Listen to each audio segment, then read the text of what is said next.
Hey, what's up guys? Welcome back to a video. So today's video is not gonna be a tutorial, but more of a guide for any beginners that are new to Unreal Engine 4.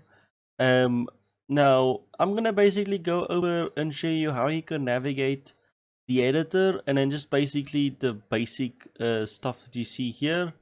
I'm not gonna go over blueprints and the graph stuff and all of that stuff. I might make another video going over that if there's anyone that is interested in a video like that. But yeah, with that said, let's get to it. So um, one thing that I will say is I know for some people when you first start using Unreal in or UE4, it might be a little bit hard to get to know or learn the editor at first. Like I know there's a lot of people that say Unity is easier to learn. Now, I've only used Unity for a little while, and the only reason why I've never really used Unity, I have played around with Unity, but not that much. It's just I don't know C Sharp that well, and because Unity is doesn't have a visual scripting uh, language, it's a little bit harder. But I know Unity has a visual scripting thing now, but way back when I first tried to play around with Unity, Unity didn't have that. That's why back then I started learning UE4 because I just wanted to play around and see if I can make my own game um, on all of those good things. Now, obviously, Unreal has um, improved since I first started learning Unreal like a few years ago. And so a lot of stuff changed visually of the UI, but obviously, if you are only starting to use Unreal now, you might not remember how it used to look or how the UI changed over time. Um, but yeah. So with that said, let's get to it. So um, if you see on the left here, you guys will see up here there's a tab called Place Actors. This is basically a quick way of placing stuff into your level, and then it is categorized. So obviously in basic, I'm in the basic tab here, and you guys will see a few basic things here. Now, one of them is the player start. Now this is what you use or you place in your level that your character spawns on. Instead of having to, if let's say you don't have the player start, and I click play here, you're gonna basically start playing where the camera is, and then you'll basically fall infinitely unless you have a map that's already complete. Then you won't fall infinitely. You just fall from high up, and then fall down on your level. Now that's what a player start makes it a little bit easier, is you basically spawn on the player start. It's pretty self-explanatory. And then obviously you have lighting, cinematic, visual effects, geometry, and then volumes. And then also you have all classes. Now this basically puts everything into one list. And then also if you have custom blueprints, this is where you also will sometimes find them in here. And then in general, this is just a easy way of dragging and dropping stuff into your level without having to do it from your content browser. Now, with that said, the next thing that I'll go over is your content browser. Now, this is basically the same as your normal Windows file explorer. Um, and then you still have your folders, and then inside of the folders, you can have different stuff like UI or blueprints of different types of blueprints. So obviously the folders look different from Windows folders, but it's still the same thing. And now let's say you want to create a new folder, you just right click and then say new folder. And then this is where if you also right click here, you guys will see there's a lot of other stuff in this menu. and this is where you basically create all of the other blueprints, or blueprint classes, levels, materials, animations, UI, or textures, visual effects, all of those kinds of stuff. This is where you can find these, and then this is also where you go to create new blueprints or whatever, or materials, depending on what you want to do. This is where you find those things. Now, besides that, the content browser is fairly simple. By default, if you first open Unreal, you won't have this thing on the left open. This is basically just a hierarchy of all of your folders. And then you can also, when you select these, you can switch between all of the folders. And you guys will see it also has arrows. And then you can click that and it expands it as well. So that is for... so that is everything for the content browser. Now, you can also create more than one content browser. Now, so what you basically do is you come over here to window and then come to content browser and then select content browser 2. And then by default, it won't usually snap to this, but all you do is, let's say it opens it here. All you do is you just drag it here into the corner and it will snap it into the center of these, and you can make the one bigger or smaller depending on what you want to do. And this makes it a little bit easier if you want to, when you have two content browsers, let's say you want to move something from one folder to another. This is one way you can just drag it over here and say copy or move depending on what you want to do.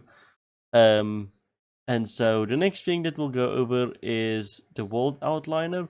Now, this is basically where it basically shows all of the items that are in your map.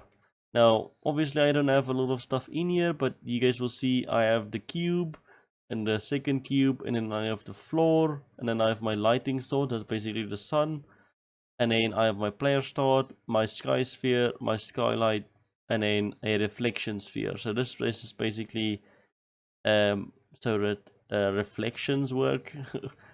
Not that there's anything that it really can reflect or any reflective in this level, but this is just the basic stuff that you get when you first create a new level, besides the cubes that I placed that in.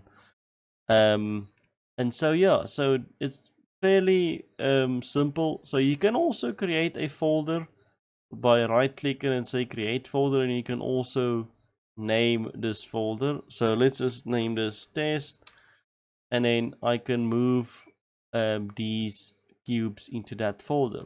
Now, to select multiple items, you just hold control and then left click everything, and then just drag them. So that is also something that you can do. And then the other thing that you guys will see here on my right is a tab called levels. Now, to get this is you want to come over here to Windows and then select levels up here. Now, levels are very useful if you're working on a big map and you want to separate maybe your lighting from your main terrain, or any other type of thing that you want to have in its own level. So usually it helps to have multiple levels. So usually what I do is I move all of my lighting related stuff into its own level, and then what you basically do is in here, when you when let's say you created another level and you want to add it into here, you come over here to levels and then say add existing, and then you basically navigate to any of your other levels, and then you add it here, and anything that's in this level will be added into this main level. So let's add the transition map, for instance. This is just basically what it says, a transition map. It's nothing inside of it. But now, as you can see, it's blue. So if I come over here to the world outliner and come down to view options, you want to select only in current level. And as you can see, we're now in that other transition map, and there's nothing in this world outliner. Now, if I want to switch back to my persistent level, you just double click on it, and then you come over here to the world outliner, and there you guys see we have our cubes and all of that stuff. And that's how you can have different stuff in different levels. Now you want to be careful when you have multiple levels. You want to make sure you're in the correct level depending on what you're working on, so that you don't accidentally place stuff in the wrong level. Now it's very easy to just to cut everything that you place down by selecting them and then pasting them when you go into the other level. So that's everything for the world outliner and the levels tab. Now there's a lot of other stuff here that you can add, but those are some of the stuff that I use. And then if you come here down, you'll see you have a details panel and a world settings. Now the world settings is basically exactly what it says. It's everything, it's all of the settings connected to your map or level. And this is also where most of the time you also set your levels game mode. Now, I'm not going to go over game modes and what it is, but this is basically where you set all of those things. And then you also have a details panel. Now, by default, if you don't have anything selected, nothing will come up on the details panel. So let's say I want to click on this cube, and as you can see, there's a lot of other settings that popped up here. Now you can basically change the cube's collision, the lighting, rendering, navigation. There's different settings that's only specific to this cube. Now let's say I want to change the static mesh. All you do is you come over here and then you select a different cube or floor, and you can also change the material. So let's choose this material. Now if I come closer, you guys will see it now has a brick material, and that is one way to edit something just by clicking on it and then going to the details panel. Now most of this stuff can get a lot more complex than what I'm showing you guys now, but yeah, that's it for the details in the world settings. Now let's quickly, before I end the video, I'll go over all of the buttons up here. Now the first one you guys will see is obviously the save button. So this basically saves everything that you currently have open, or this is specific to the map. So if you want to save the map like this one, now I'm not gonna save it, but if you click on here, it will bring up this, or unless that's if you haven't saved it the first time. This is only specific to maps, if I'm not mistaken. So let's say you open a new map but you haven't saved it, and you click on there, it will ask you what you want to name it and then where you want to save it. And then so the next one is the source control. Now this is basically if you want to add your project files, or when you're gonna work with multiple people, you can connect up your source control here. Now usually with my experience with source control, usually do not want to connect source control in engine. Sometimes it is useful because you can see what files are being edited by who and what files are checked out, for instance. But usually when you use source control outside of the engine, after you change something, you just do it outside. Yeah. And so the next one is modes. Now this wasn't always like this. In some of the previous versions of Unreal, there was like tabs up here where you can switch between the landscape tab, foliage, brush editing, or the mesh painting. They recently changed it. I can't remember from what version exactly, but they changed it to it's a button up here now. But you can also use shift 2, 3, 4, and I think 5, yes, to switch between the different modes. So landscape tab is basically where you when you're basically going to do landscape specific things like creating a new landscape or either sculpting or painting, and then shift, if you press F or shift 3, you're in the foliage tab, and this is the tab where what you want to where you will be in if you are going to paint foliage onto your map. And then I think it's shift 4, brush editing. I haven't used this a lot myself. And then shift 5 is mesh painting. I also haven't used a lot of this, but this is related to painting stuff on meshes. Yeah, let's go back to the default tab here. Now, also, if you guys haven't noticed, if I switch to the landscape tab and you select a specific object, you can't move it. That is because you're in the landscape tab, and there are certain things that you can't move or do when you're in these different modes. Now, if you want to move stuff, go back to the normal select mode, I think. Select mode. And this is where you can now select stuff and then move them however you want. And then the next thing is content. This basically opens a content browser. Now, obviously, I have one already open. And then this is just a shortcut key to open the marketplace. And then you have a button, settings. And this is a few, or it opens another menu where you can change different things like engine scalability settings. So this is like the graphic settings inside of the editor. This won't necessarily be when you actually build your game. Usually you want to create your own UI and build in the functionality to change your graphic settings in game. This is just for when you're in the editor itself. And now there are different other options here, like volume. You can change the volume of the actual in the editor. And that's basically it. And then you also get a shortcut or a way to easily open your project settings. So I'll open that quickly. I'm not gonna go over the project settings, but that is one way where you can open your project settings, or you want to come over here to edit and then go to project settings over here. Same for plugins. Like you saw here, you can easily open the plugins this way as well.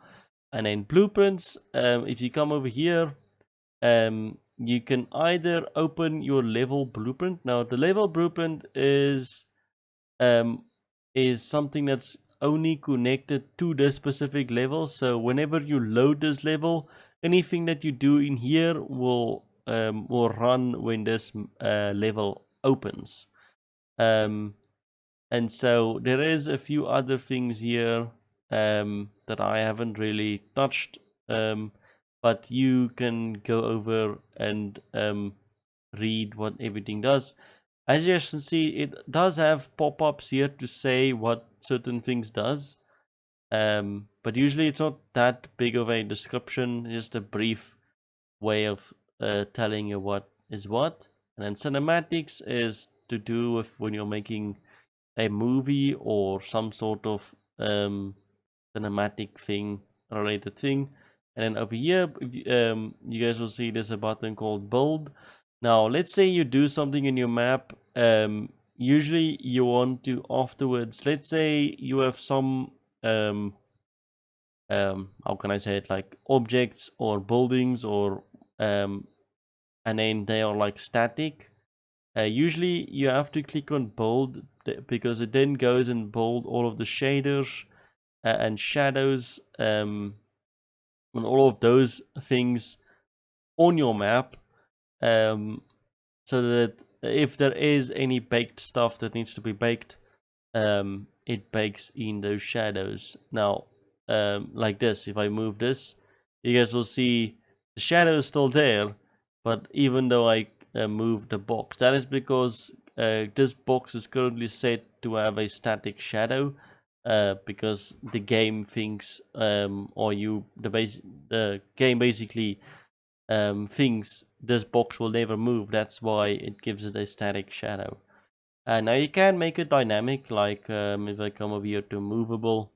Now, now you guys will see the shadow follows it. Now if I go back to static, it doesn't update immediately, you have to build it again. But that is basically why it's doing that. Now also, if you come here on the arrow drop down, you can individually build different things, like only the geometry, or build paths, or build the level of details, or build texture streaming, and all of those good things. And now you get the play button. The play button is fairly simple. And then up here is the different ways you want to launch your game, either standalone, in a new editor window, or the selected viewport. The selected viewport, it opens it in here, but I usually prefer to open it in a new editor so you can actually move it and maximize it however you want. And then the launch is if you want to launch your game on a different system, or this is basically the same as launching it in standalone, but you can also launch your game directly on a different device if you want to. Now I think that's gonna do it for this video. I see we're already at 21 minutes, so I'm gonna leave this first video here, going over the basics of how to navigate the editor. If you guys think I missed anything, or you want to know more things about the editor, just comment down below, and then I'll read all of your comments and then try to help you guys out as much as I can. But with that said, if you guys enjoyed this video, make sure you guys give it a thumbs up, and also remember to subscribe if you're not subscribed yet, and I'll see you guys in the next one.